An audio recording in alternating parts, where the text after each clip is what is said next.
Muito bom dia para você e obrigado por seguir aqui na TV Alemes, seja pela sua TV digital ou pelo YouTube.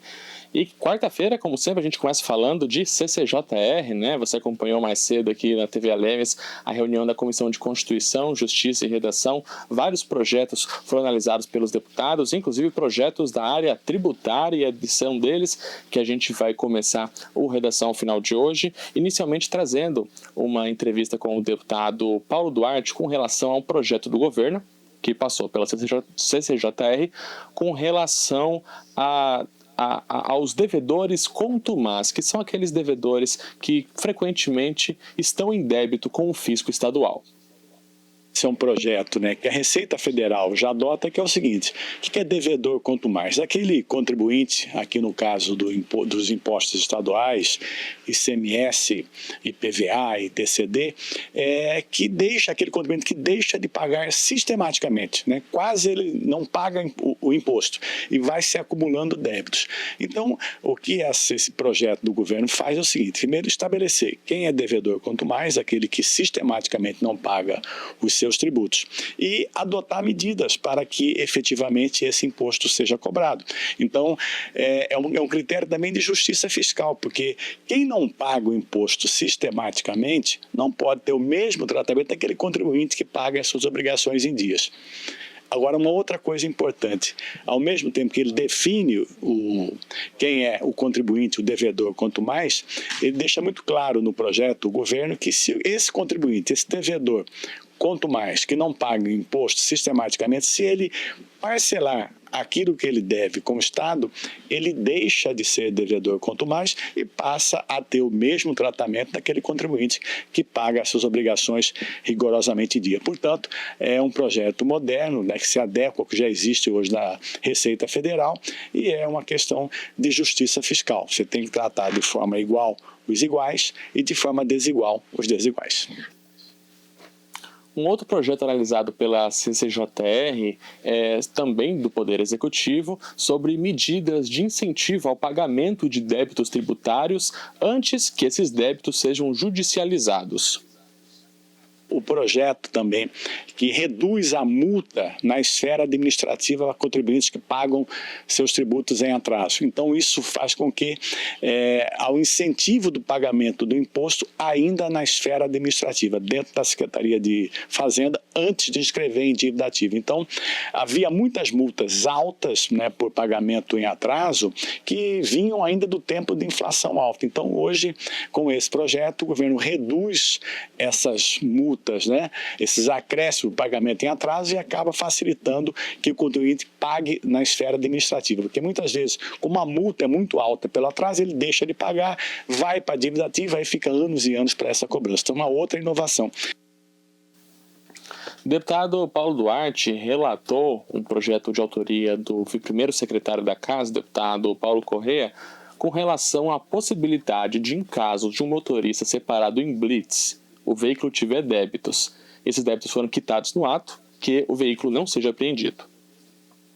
E um outro projeto interessante também, esse de autoria do deputado Paulo Corrêa, é sobre o IPVA, que é o Imposto sobre a Propriedade de Veículos Automotores, que diz exatamente o seguinte, sendo bem objetivo: o proprietário de veículo que for pego, por exemplo, numa blitz, e ele está devendo o IPVA, está devendo o licenciamento, o que se faz normalmente? O veículo ele é removido para o pátio do Detran, aí tem estadia do veículo lá no pátio, e muitas vezes fica lá muito tempo, o contribuinte, o proprietário, acaba não tirando o veículo de lá. E esse projeto do deputado Paulo Corrêa, ele possibilita que, se o contribuinte for pego numa blitz, ele está devendo IPVA, está devendo o licenciamento, se ele pagar à vista durante essa operação, ele está livre de ter seu veículo apreendido. Ou seja, para o proprietário é bom que seu veículo não vai ser removido para o pátio do Detran, e para o Estado é bom que recebe o imposto. Então, acho que é mais um projeto importante, que vem aí nesse caminho, de ter uma relação de justiça fiscal com o contribuinte sul-mato-grossense. Bom, essas três matérias que tramitaram então hoje na CCJR agora estão aptas, aliás, a serem incluídas nas próximas votações, nas próximas sessões aqui na Alemes, e a gente vai acompanhando. 11h12. Falando em votações, vamos ver como é que foi a votação de hoje, né? 3 projetos estavam pautados para essa quarta-feira e a gente começa falando do projeto de lei de número 4 do deputado João Henrique, matéria discutida, votada e aprovada em sua discussão única, reconhecendo a utilidade pública do Instituto Marília Sobotica Lugli, que é mais conhecido aqui em Campo Grande como o projeto Amar MSL. É um projeto de acolhimento a várias idades, em especial os primeiros anos, inspirado em todo um trabalho da idealizadora, que já não está mais entre nós, a Marília Sobotica Lugli, um trabalho de assistência social, de promoção até de momentos recreativos, como eu disse, né, várias idades, mas em especial crianças e adolescentes. Então o deputado João Henrique vem pedir o reconhecimento desse instituto como de utilidade pública aqui em Mato Grosso do Sul, matéria aprovada pelos deputados.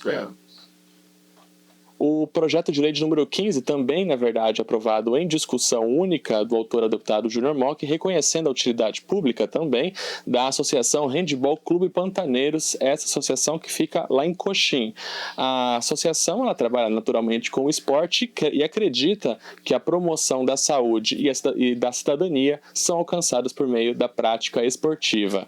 O deputado Júnior Mock, então, pedindo o reconhecimento da utilidade pública e os deputados, então, avalizando também o projeto de lei de número 15. Nos 2 casos, com o reconhecimento da utilidade pública, a gente sempre explica por aqui, é com esse reconhecimento que é possível fazer o encaminhamento de emendas parlamentares até para auxiliar, melhorar os serviços oferecidos por essas entidades. Próximo projeto é o projeto de lei de número 1 desse ano. O autor é o Poder Judiciário, matéria discutida, votada e aprovada em segunda discussão, bastante semelhante ao que a gente falou ontem com relação ao Ministério Público, né? Esses ajustes que os poderes estão fazendo com relação à concessão do auxílio invalidez, porque há o entendimento do Ministério da Previdência de que o auxílio invalidez não é um benefício previdenciário, mas é um benefício estatutário, né? Que os estatutos dos servidores é que devem prever tudo isso. Na prática, não há grandes mudanças para quem precisa desse auxílio invalidez, mais um ajuste na legislação que os poderes estão promovendo. Então, matéria aprovada em segunda discussão, sem emendas, já vai para a sanção do governador Eduardo Riedel. Além desses projetos, 3 requerimentos, 34 indicações, uma moção de apoio e 6 moções de congratulação. Esse, então, o balanço das discussões de hoje no plenário Júlio Maia, durante a fase da ordem do dia. 11h15, e o deputado Pedro Kemp encaminhou ao Detran um pedido para que o Departamento de Trânsito promova políticas de incentivo ao uso de bicicletas em Mato Grosso do Sul. Solicitando a implantação de programa de sinalização de trânsito e infraestrutura voltada à mobilidade ativa, mobilidade a pé e modais de propulsão humana aos municípios pequenos e médios do Estado. Essa demanda faz parte da campanha Mobilidade Sustentável nos Estados, que tem como objetivo incentivar a utilização de bicicletas, do caminhar e do transporte público coletivo como principais formas de locomoção. Para que isso aconteça de forma eficaz, é necessária a implantação de sinalização de trânsito e infraestrutura com obras de acessibilidade e que promovam a conexão intermodal. Entretanto, os municípios pequenos e médios muitas vezes não possuem condições e recursos suficientes para promover planejamento e infraestrutura adequados. E a deputada Gleice Jane apresentou requerimento que, se aprovado, vai ser encaminhado ao Supremo Tribunal Federal, pedindo urgência na avaliação de ações diretas de inconstitucionalidade sobre o pagamento por servidores aposentados, aliás, pela incidência de alíquota previdenciária no salário dos servidores aposentados. Ao excelentíssimo ministro presidente do Supremo Tribunal Federal, senhor Luiz Roberto Barroso, solicitando que paute em caráter de urgência a votações das ações diretas de inconstitucionalidade, as ADIs números 6.254, 6.255, 6.256, 6.258, 6.271, 6.279, 6.289, 6.369, 6.361, 6.367, 6.384, 6.385 e 6.916, especialmente quanto à inconstitucionalidade do desconto previdenciário de 14% sobre os valores recebidos por aposentados e pensionistas abaixo do teto do regime geral da Previdência Social. Esse é um requerimento, na verdade, uma indicação ao Supremo Tribunal Federal para que se paute imediatamente as ADIs que diz respeito à inconstitucionalidade dos 14%. Nós temos aqui na Casa acompanhado a luta dos aposentados e essa luta se resolve, né, com a aprovação, com a revisão imediata do STF sobre a inconstitucionalidade. E hoje a gente sabe que há uma condição dentro do STF, a gente espera que o STF olhe com isso de forma a compreender as injustiças causadas aos aposentados. Então a gente tem uma esperança de que isso resolva a situação, mas é necessário que o STF faça isso imediatamente. Então a gente está aqui apresentando essa indicação. Um assunto agora que interessa aos proprietários de terras na faixa de fronteira. O deputado Renato Câmara reforçou na sessão de hoje convite a uma audiência pública que vai acontecer lá em Dourados e que vai debater essa necessidade imposta por lei federal da ratificação das terras. Aqui reforçar o convite dos nobres deputados para participar da audiência pública lá em Dourados sobre a ratificação das propriedades na área de fronteira, na faixa de fronteira. Um tema importante e que causa preocupação aos produtores rurais, que tem até outubro para fazer essa ratificação, porque senão a propriedade ela imediatamente passa ao patrimônio da União. É uma lei do governo federal que traz muitas dúvidas e muitas incertezas na faixa de fronteira. Então, quero convidar todos os deputados aqui presentes para a gente fazer esse grande debate com a sociedade, com os sindicatos rurais da região. Era o que eu tinha, senhor presidente. Perfeitamente registrado, e é de suma importância a participação dos produtores rurais do Estado nessa discussão. Mais uma obrigação ao produtor, que vem goela abaixo, para que seja feita a ratificação das áreas, deputado Renato Câmara.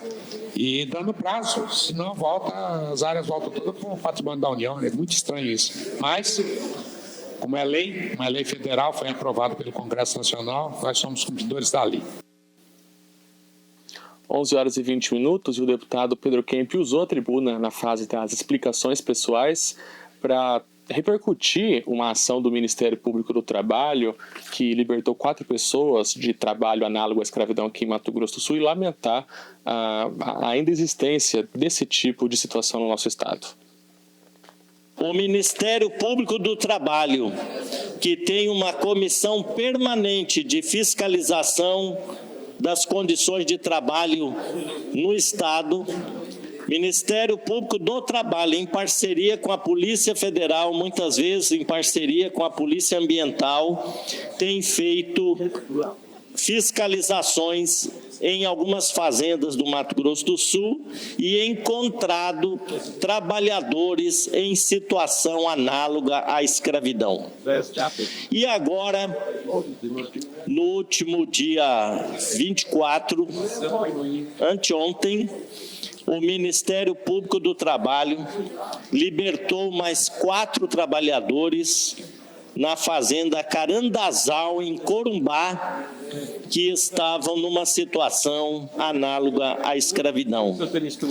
O pior é que esta fazenda, os proprietários desta fazenda são reincidentes. Já tinham sido notificados, multados, por não contratarem os funcionários de maneira legal, ou seja, com carteira assinada, pagando seus direitos trabalhistas. E muitas vezes esses trabalhadores ficam alojados numa situação completamente insalubre, desumana, e a reincidência dos proprietários desta fazenda ensejou um pedido do Ministério Público Federal do Trabalho, à Justiça, para que essa fazenda seja desapropriada. E isso tem que acontecer mesmo, ou seja, quando um proprietário de uma fazenda não obedece leis trabalhistas e pratica o trabalho degradante, insalubre, desumano, a fazenda deve ser disponibilizada para a reforma agrária. Porque é inadmissível que a gente ainda tenha hoje situações como essa. E o deputado João Henrique, também nas explicações pessoais, criticou uma recente decisão do Supremo Tribunal Federal e defendeu o projeto de lei apresentado por ele, que começou a tramitar aqui na Assembleia Legislativa, com relação à liberdade de escolha pelos pais na vacinação de seus filhos. Para falar de um projeto de lei que nós propusemos em reação à decisão do Superior Tribunal de Justiça, que impõe multa para as famílias que não vacinarem os seus filhos contra, especificamente, a Covid-19. Então, em reação legislativa a essa decisão, nós propusemos um projeto de lei estadual contrariando e combatendo um julgamento de uma Corte Superior de Justiça. Porque o Superior Tribunal de Justiça impôs multa àqueles que não respeitarem o calendário vacinal das crianças com a Covid-19. Pergunto, senhor presidente, existe uma norma, existe uma lei que diga que você é obrigado a vacinar, que você é obrigado a submeter a algum tratamento médico, que você é obrigado a tomar alguma aspirina? Não.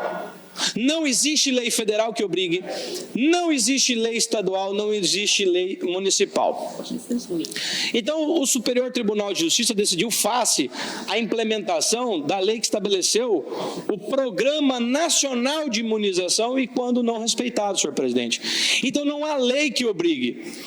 Deputado Júnior Mock, a competência concorrente descrita nos parágrafos do artigo 24 da nossa Constituição Federal, diz o seguinte, que em matéria da saúde, da proteção e defesa da saúde, no âmbito da legislação concorrente, a União Federal caberia legislar quando sobre normas gerais, ou seja, não caberia à União Federal legislar sobre uma realidade local. Exato. Que isso levaria em consideração a gente ter dados, elementos no Estado. Qual o percentual de infecção, qual o percentual de crianças afetadas, de transmissão.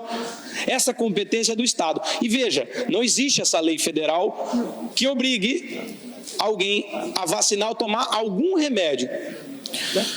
E não existindo norma federal, o parágrafo 2º nos dá uma outra solução. A competência da União para legislar sobre normas gerais não exclui a competência suplementar que Vossa Excelência diz. O parágrafo 3º, não existindo essa lei que não existe, não existindo lei federal sobre normas gerais, os estados exercerão a competência legislativa plena para atender às suas peculiaridades. O que torna o nosso projeto de lei extremamente realista no lugar de negacionista. Os estados têm competência plena para determinar sobre a questão da não imposição da multa e da fiscalização do calendário vacinal com a implementação da vacina da Covid-19. Só uma correção, inicialmente eu falei STF, mas como bem disse o deputado João Henrique, a decisão é do Superior Tribunal de Justiça. E esse projeto de lei, apresentado pelo deputado João Henrique, segue em período de pauta e pode receber emendas dos deputados estaduais até o dia 1º de abril. Então é isso. 11h27, a gente vai encerrando então a edição de hoje aqui do Redação Final, agradecendo por seguir aqui na nossa audiência pela TV ou pelo YouTube. Lembrando que amanhã, 8h45, você tem a primeira discussão com a Maretê Kogo e o Gustavo Fax, já abrindo a nossa programação das manhãs ao vivo aqui da TV Alemes, antecipando os assuntos que serão debatidos pelos deputados estaduais na sessão de amanhã. Outras notícias sempre lá no nosso site, o www.al.ms.gov.br, o site da Alemes, sempre trazendo também as últimas atualizações das discussões dos deputados estaduais. Redação Final volta amanhã, logo após a sessão plenária. Tchau.